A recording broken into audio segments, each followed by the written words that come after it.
have better information for the next round of negotiation, or work with them to figure out what the potential impact really is on reimbursement when you do that crosswalk, because most of the payers are actually doing their own version of the GEMS map. So there's blue GEMS and there's all these, and they're not going to let you see that. So you kind of have to take what's available to you from the GEMS crosswalk and see how closely it matches what the payer actually maps to in terms of the codes and the resulting DRGs, et cetera. And then you need to figure out which contracts are potentially affected by that DRG assignment. And then documentation and coding review, I think this is the most labor-intensive and time-intensive piece of all of this. And like I said, if you can do it as a part of an EMR implementation, that's great, because you can kind of do it all in one fell swoop. But if you've already implemented your EMR, or you're not planning to do that, looking at the documentation is critical. And I think one of the things about ICD-10 that's important to know is that what drives the reimbursement 100% is the physician note. So there's things like nutrition notes and PT, OT things that you used to be able to go and pick up from other parts of the chart and use it to substantiate the coding. That's not allowed under this new regulation, so you have to figure out a way to get those pieces of the note into the physician note, whether it's, having it move there somehow, or create an interface between those notes, or however you do it. But that information is kind of critical, and it needs to reside there. CMS hasn't indicated that they're going to make any changes about being able to use any sort of nursing or ancillary documentation for the ICD-10 codes. And then on the ambulatory side, people are less worried about the ambulatory side, but for anything that comes from a physician office over into the facility side, they have to have coded appropriately and chosen the correct preliminary diagnosis from an ICD-10 perspective for that documentation to be able to stand up for whatever else is being done on the facility side. And that has to be kicked off in that ambulatory setting in terms of that information, which is often not information that's provided from an ambulatory setting into a facility setting. The payer, I changed it. So, payer-provider collaboration is actually a really important piece of this, and it's something that we're working around the country with a lot of different organizations on. The payers want to work with the providers. It's not, I mean, I would say there are a couple payers that have made some suggestions to a couple of my clients about, well, if you just sign this today, we'll guarantee you revenue neutrality. It's like, They're looking at your documentation and they know you're going to have a windfall here. So if any payer comes to you and says, let's just sign this and I'll guarantee you revenue neutral, I wouldn't do it. What I do is look real hard at your documentation to figure out where to get paid more. But in terms of, they're nervous because they don't know what's going to come their way either in terms of coding patterns and things like that. So they're trying to figure out how to get their hands on that information early from the providers, as much as you want early insight into how they're going to end up giving you the final code assignment and what kind of reimbursement impact that is. So what I would encourage you to do is find a payer that you work well with to begin with, for those providers that are here, and start to do this. And what we've done in many organizations is a desktop collaboration, because you can't push this through your clearinghouse and push out an ICD-10 claim to a payer at this point. But what you can do is scrub it to the point that it would get scrubbed and assign the code, and then pass it to them in a desktop modeling type of thing to see what then they would do in terms of the mapping, and then what the reimbursement would be back compared to what you expect contractually as your expected payment out of your current contract models. So, and then figure out if it's, if it's not neutral, should be neutral, how do you work with them to mitigate that? And also, how are you going to work with payers who potentially are not going to be ready to accept ICD-10 codes on the date?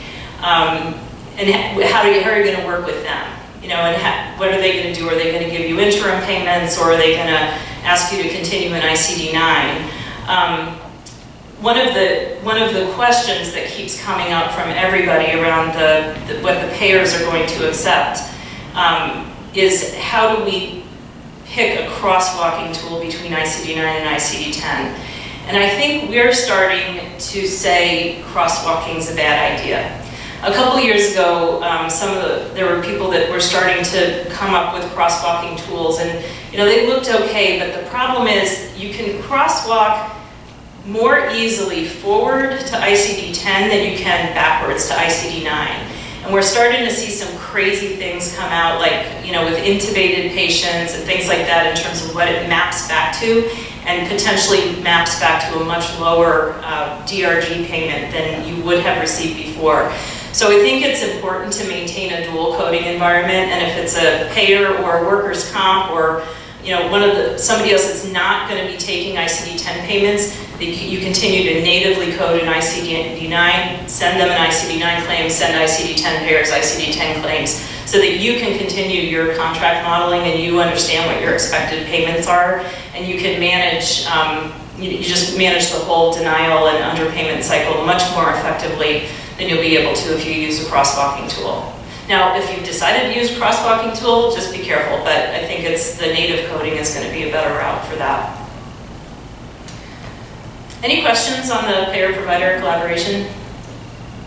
Oh, you're just scratching. Okay, all right. Okay, so I think I won't belabor it, but it is critical to do it, and the payers want to participate in this. In Massachusetts, there's a lot of payers who really want to do this and are starting to develop tools to do desktop modeling with the providers. But you really want to be able to minimize, overall, I think the goal is to minimize business disruption when you go on October 1st, 2014. I think having lived with many provider organizations over the past couple of years through their EMR implementations, I don't think any of us can withstand any more business interruption. Everybody's had a 6 to 9 month deterioration in their AR based on those go lives, and probably really many organizations can't withstand another one. With the EMR implementations, there's been some ability to get relief from the payers on timely filing and things like that, so that ultimately they do get the revenue even if there's a short-term cash crunch. But with this one, there's just not going to be that kind of ability to work with the government to do that. So I think we have another big episode of business disruption in the marketplace. I'm going for early retirement because I can't do it anymore.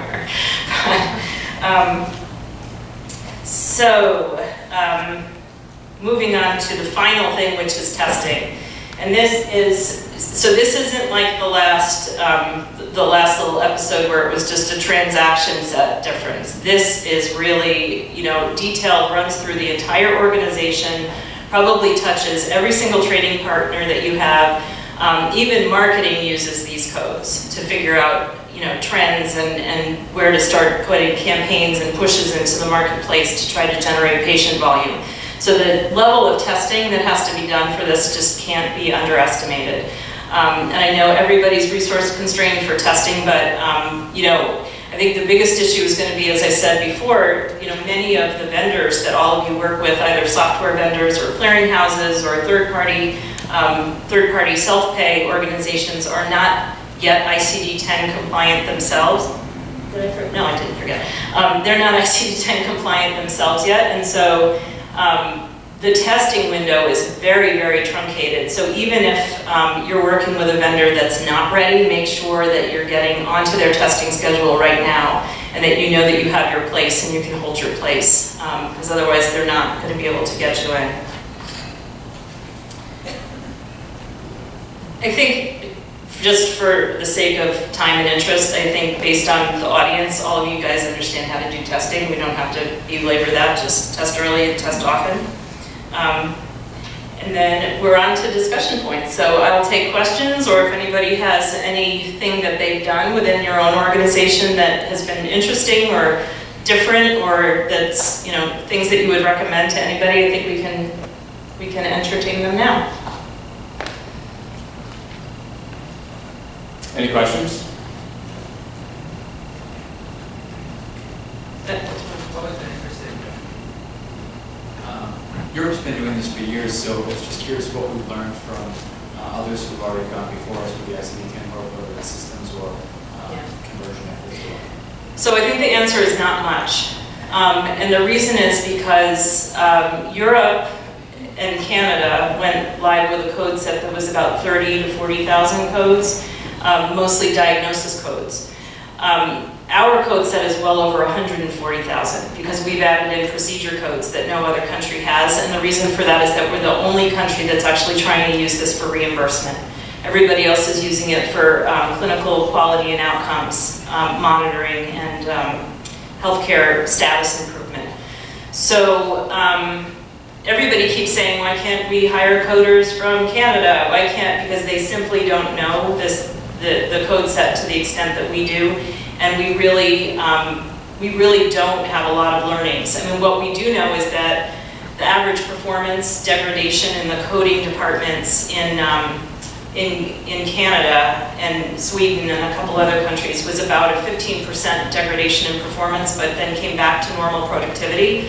What we're expecting here in the US, just based on the code explosion, is a 50% degradation in performance, and we don't expect that you'll ever get back to more than 85% of where you started. Hence the comment that you really do need, you combine that with the fact that a lot of coders are retiring, they don't want to learn this stuff, so there's a coding shortage, there's not, you know, the salaries are going up and you just can't simply meet the demand. So you do need to use some sort of computer-assisted coding and rethink how you're going to manage that department or that process. Yes? We were just talking about this actually yesterday, I think, at an IT leadership meeting. Some of what doesn't seem clear, to me at least, is, you know, I hear a lot about the need to train physicians to do this. And when I look at, you know, again, happens in our Epic environment, the ICD-10 codes are already there, the ICD-9s are there, everything's commingled. It's actually one of the things our doctors complain. Epic made that way more complicated. They have no concept that all of those new codes are not because of Epic, it's because of ICD-10.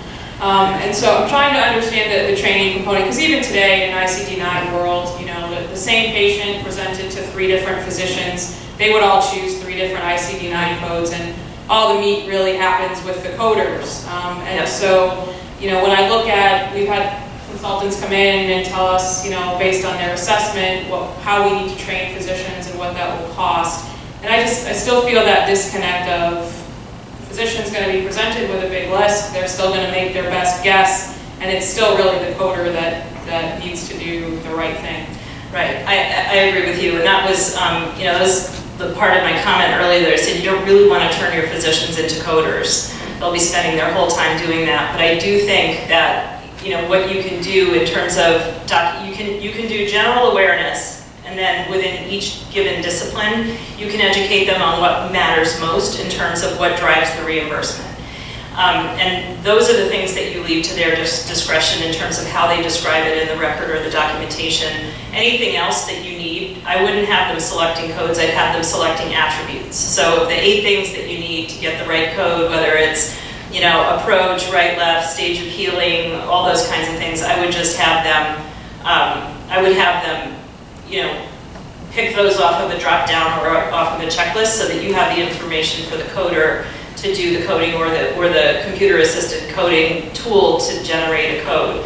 Because they're not going to have the patience. And some of the things are just absurd the way they're described. I mean, there's no like normal delivery anymore. It's like extraction of contents as a product of conception or some bizarre. I mean, like, I'm not kidding you. That's what it is. It's like there's no physician that's going to write that down. So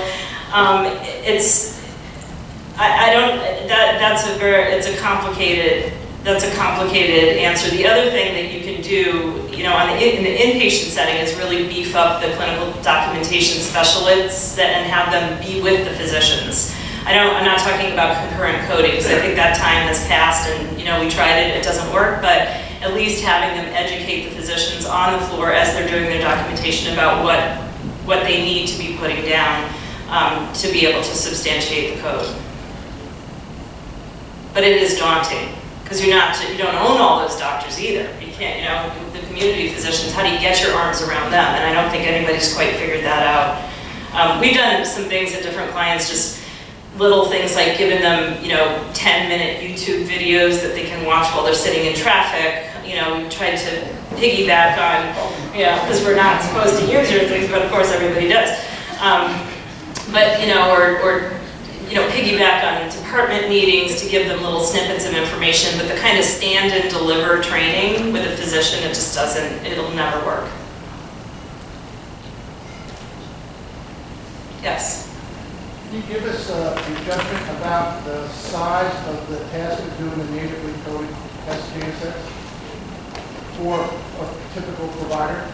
So it depends on how, so what I would say is that you could probably figure for whatever, for somebody who's certified and really knows how to pick the code, it probably would, at the beginning, take them about twice as long per code or, you know, per chart as it takes them right now. So if you think about that in terms of extrapolate the time, they'll get better and better at it, and maybe eventually, you know, 1.5 times.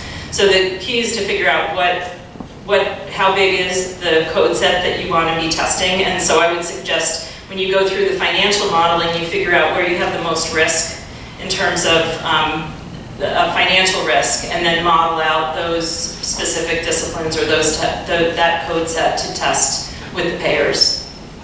But have you seen yet a number? We need to do 10,000 records, or we don't know that yet? We don't know that yet. It seems as a society we have a tremendous disconnect between a need that we perceived years ago and the supply of people who are capable to meet that need. You look at what the ONC did with the training programs for electronic health records, and there's an awful lot of people that have been able to get some training through that. It's unfortunate that we didn't anticipate this as a nation and try to direct people towards those careers. You would think that the states would have picked up on it and said, let's move people in here and get training. Is there any way that we could catch up? Is there any way that we could accelerate training in order to get a greater supply of coders that would be ready at or shortly after ICD-10 becomes commonplace? Yeah, I think so. I mean, the organizations who right now do that training are making a fortune and probably not interested in giving away that training or making it more generally available to the public. But there have been examples of organizations that have actually started schools. So, for example, Essentia Health out in Duluth, Minnesota, where I spent a really good part of last winter, because I did something wrong to someone sometime in my life. They have started a coding school with the College of St. Scholastica, which does a lot of healthcare education type of things anyway. And so they actually got a grant from St. Scholastica, so it didn't cost them anything to put together the training. And now they've got a joint program where they're actually, it's a revenue generating opportunity for them in addition to being able to churn out coders. Now you can't guarantee that they're all going to stay there, but you know, it's helping with that marketplace. And I think there are opportunities to do that with community colleges and develop those curricula and you know, create a revenue stream for yourself as well. If you could clone coders, boy, you could be rich. Could retire tomorrow. All right, thanks a lot, Karen. All right, thanks.